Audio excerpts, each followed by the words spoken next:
Hello student, welcome back to my YouTube channel study 2.2। Student, आज का ये video class 10th के student के लिए बहुत ही इंपॉर्टेंट वीडियो होने वाला है, क्योंकि स्टूडेंट आज की वीडियो में आपको बताने वाला हूं जो हमारा क्लास 10th है उसमें जितनी भी गणित की संख्याएं होती हैं, जैसे कि प्राकृतिक संख्या हो गया, पूर्ण संख्या, सम संख्या, भाज्य संख्या, पूर्णांक संख्या, जितने भी प्रकार की आपकी संख्या होती हैं उन सभी संख्याओं को मैं आपको यहाँ पर बताने वाला हूँ। बस मात्र आपको यहाँ पर इस वीडियो को देख लेना है, शुरू से लेकर एंड तक देख लेना है। और मैं आपको इस तरीके से बताने वाला हूँ कि जितनी भी संख्या जो आपको बताऊंगा उसको आप जिंदगी भर भी नहीं भूल पाओगे। सभी प्रकार की संख्याओं को पहचानने का मैं आपको तरीका बताने वाला हूँ, इसलिए बोल रहा हूँ इस वीडियो को शुरू से लेकर आखिरी तक देखना है। साथ में जितने भी लोग नए हो चैनल को सब्सक्राइब कर देना, वीडियो को भी लाइक कर देना और दोस्तों के भी साथ भेज देना।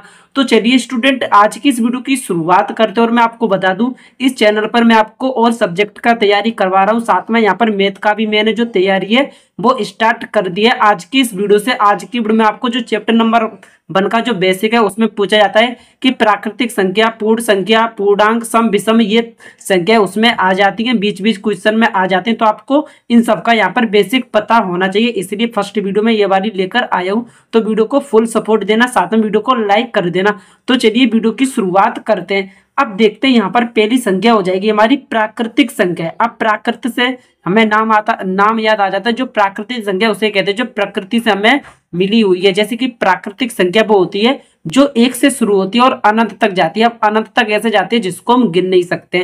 प्राकृतिक संख्याएं आपकी वे संख्या होती है जो 1 से शुरू होती है और अनंत पर जाकर खत्म होती है। जैसे कि हमारा हो गया 1, 2, 3, 4, 5, 6। तो जितनी प्रकार की हमारी संख्या, ये हमारी प्राकृतिक संख्या डॉट डॉट इन्फिनिट तक, यानी कि आपको पता नहीं है कि प्राकृतिक संख्याओं का एंड कहां पर होता है। तो प्राकृतिक संख्या वे संख्या होती है जो 1 से शुरू होकर अनंत तक जाती है, उसे हम प्राकृतिक संख्या कहते हैं।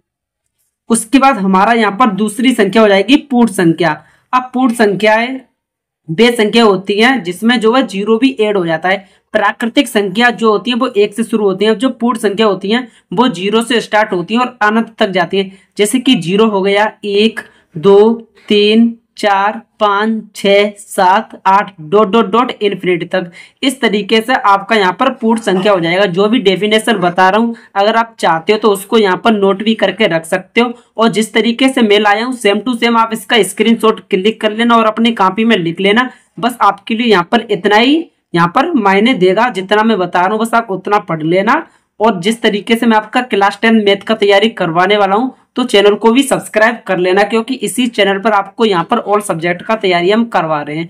इस तरीके से अगर आपको इतना क्लियर है, फिर चलते हैं पूर्णांक संख्या किसे कहते हैं। अब यहाँ पर पूर्णांक संख्या इसको कहते हैं, जैसे कि मान लीजिए यहाँ पर आपका 0 के साथ जो आपका राइट हैंड वाला साइड है और जो आपका लेफ्ट हैंड वाला साइड है। अब जो आपका राइट हैंड वाला जो साइड है उसमें जो संख्या होती है वो 0 से लेकर 1 से लेकर अनंत तक जाएंगी। जैसे 0, 1, 2, 3, 4, इसी तरीके से डॉट डॉट डॉट इन्फिनिटी तक, यानी कि इधर की साइड जो संख्या होगी वो होंगी हमारी धनात्मक पॉजिटिव होंगी, और इधर की साइड जो संख्या होगी लेफ्ट साइड है वो होगी नेगेटिव।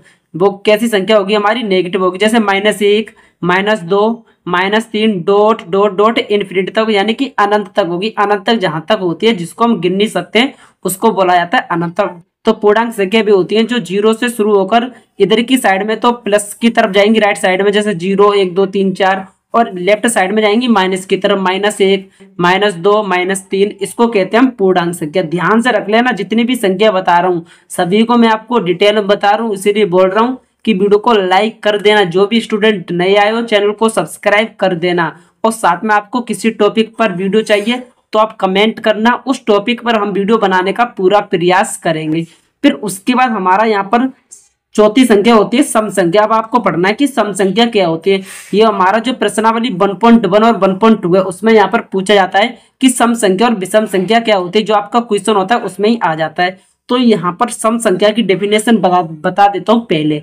सम संख्या आपकी वो संख्या होती है जो 2 से शुरू होती है। सम संख्या वो संख्या होती है जो 2 से विभाजित हो जाती है। जैसे कि हो गया हमारा 2 हो गया, 4 हो गया, 6 हो गया, 8 हो गया, 10 हो गया, 12 हो गया, 14 हो गया, 16 हो गया, 18 हो गया। इसी तरीके से अनंत तक जाएगी। सम संख्या भी होती है जो संख्याएं 2 से विभाजित हो जाती हैं और किसी अन्य संख्या से विभाजित नहीं होती। जैसे कि 2, 4, 6, 8, 10 12। अब जैसे कि आप यहाँ पर 2 में 4 का भाग दोगे तो 2 बच जाएगा, 6 भी है 2 से कट जाएगा, 10 भी है 2 से कट जाएगा, 12 है वो भी 2 से कट जाएगा। यानी कि जितने भी ये संख्या है 2 4 6 8 10 12 14 16 18 20, ये सभी संख्या जो हमारी 2 से कट जाएंगी, तो इनको हम जो है सम संख्या बोलेंगे। इसी तरीके से फिर उसके बाद अगला आता है, इसका उल्टा आता है विषम संख्या। अब विषम संख्या भी होती है जो संख्या 2 से विभाजित नहीं होती हैं, उनको हम विषम संख्या कहते हैं। जैसे कि 1 हो गया, 3 हो गया, 5 7 9 11 13 15 17 19 21 23 25, ये संख्या ऐसी होती हैं जो 2 से विभाजित नहीं होगी। जैसे कि मान लीजिए जो हमारा 3 है वो 2 से विभाजित नहीं होगा, 5 भी है वो भी 2 से विभाजित नहीं होगा, 7 है वो भी हमारा 2 से विभाजित नहीं होगा, और जैसे कि 9 है वो भी हमारा 2 से विभाजित नहीं होगा।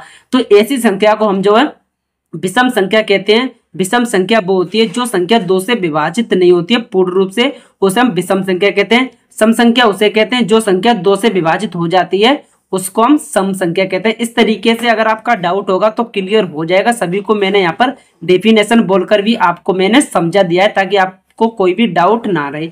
उसके बाद संख्या नंबर 6 आती है हमारी भाज्य संख्या। अब यहाँ पर है भाज्य संख्या क्या होती है। अब भाज्य संख्याएं वे संख्या होती हैं जो एक से, स्वयं से और किसी अन्य दूसरी संख्या से भी विभाजित हो जाती है। भाज्य संख्याएं वे संख्या होती हैं जो एक से, स्वयं से और किसी अन्य संख्या से, ध्यान से सुनना जो मैं बोल रहा हूं उसी को याद रखना।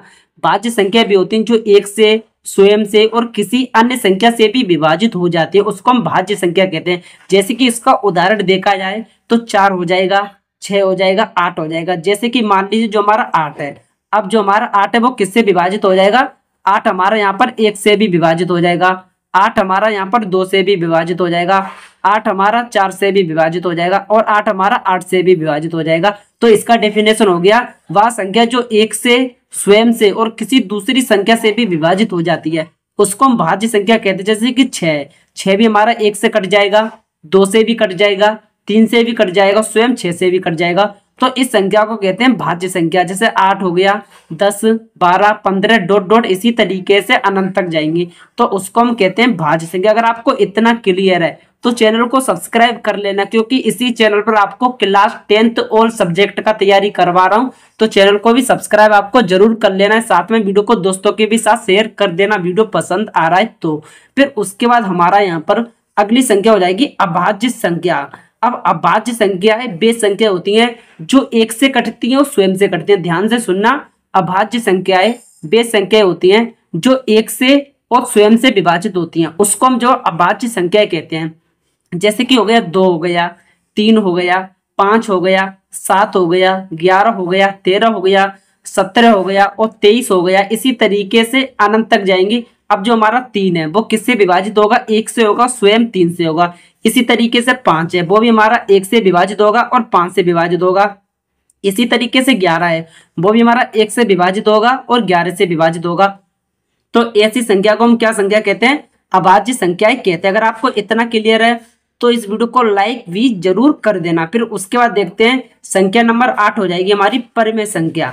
अब यहाँ पर परिमेय संख्या का डेफिनेशन हो जाएगा वे संख्याएं जिन्हें हम P/Q के रूप में लिख सकते हैं, यानी कि अंश अपन हर के रूप में लिख सकते हैं, उसे हम परिमेय संख्या कहते हैं। जैसे कि आपका एक उदाहरण हो गया 2/5, ये हमारी एक परिमेय संख्या। जो ऊपर वाला होता है उसको बोला जाता है अंश, ऊपर वाले को कहते हैं अंश, और जो नीचे होता है उसको कहते हैं हर। इसे हम अंश बट्टे हर के रूप में लिख सकते हैं, या वे संख्या जिन्हें हम P/Q के रूप में लिख सकते हैं उन्हें हम परिमेय संख्या कहते हैं। जैसे कि हो गया 3/6 हो गया, 1/3 हो गया, 4/7 हो गया। इसी तरीके से आप जो जितनी भी संख्या हो जो बट्टे में हो उनको बना सकते हो, लेकिन इसका एक कंडीशन होता है, जो हमारा P/Q में यहाँ पर जो Q होता है उसका मान 0 नहीं होना चाहिए। जो Q का मान है वो 0 नहीं होना चाहिए। जैसे कि यहाँ पर 1/0, तो ये हमारी जो है परिमेय संख्या नहीं है, तो ये हमारी परिमेय संख्या नहीं होगी। इस तरीके से आपको याद रखना है, जो नीचे का P/Q होता है, Q हमारा 0 होता है। जैसे कि 1/0, 2/0,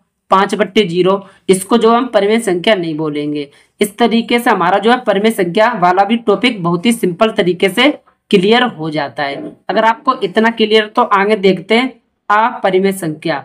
अब जो अपरिमेय संख्या उसे कहते हैं जो रूट में होती हैं। जैसे कि रूट में 2 हो गया, रूट में 3 हो गया, रूट में 5 हो गया, रूट में 7 हो गया। अब आपका इसी के अंतर्गत जो हमारा मैथ है उसमें एक्सरसाइज 1.2 है, उसमें पूछा जाता है कि सिद्ध कीजिए कि √2 एक अपरिमेय संख्या है, सिद्ध कीजिए कि √5 एक अपरिमेय संख्या है। इसलिए मैं यहाँ पर आपको बेसिक करा रहा हूँ, जितने भी संख्या होती है उन सभी को मैंने आपको बता दिया। अगर आपको ये संख्या पता होंगी तो आपका जो बेसिक है वो स्ट्रॉन्ग हो जाएगा, क्योंकि जो आपका तैयारी है मैं इस तरीके से कराने वाला हूँ, बिल्कुल कम समय में आपका बिल्कुल मैं टॉपर वाली तैयारी करवा दूंगा। बस आप जो है चैनल के साथ शुरू से लेकर आखिरी तक आपको जुड़े रहना है। तो जितने भी मैंने आपको संख्याएं यहाँ पर बताई हैं, प्राकृतिक संख्या, पूर्ण संख्या, उसके बाद पूर्णांक, सम, विषम, भाज्य, अभाज्य और परिमेय, अपरिमेय, इन सभी संख्याओं को आपको बार बार रिवीजन करना है, क्योंकि यही संख्या होती हैं जो यहाँ पर आपसे बार बार पूछने के लिए आएंगे, यानी कि बार बार आपको क्वेश्चन में पूछे जाएंगे। किसी में आ जाता है सिद्ध कीजिए कि √5 एक अपरिमेय संख्या है। अब आपको यही नहीं पता कि अपरिमेय संख्या क्या होता है, तो आप क्वेश्चन को कैसे सोल्व करोगे। इसलिए मैं आपको बेसिक बता रहा हूँ, जितने भी यहाँ पर नंबर सिस्टम होता है सभी प्रकार की संख्याओं को मैंने आज की वीडियो में यहाँ पर डिस्कस किया है। अगर ये वीडियो आपको पसंद आती है तो आपको करना है क्या है, इस वीडियो को सबसे पहले लाइक करना है, साथ में जो दोस्तों के भी साथ भेज देना। तो मिलते हैं किसी नेक्स्ट वीडियो के साथ, फिलहाल के लिए स्टूडेंट टाटा बाय बाय, जय हिंद।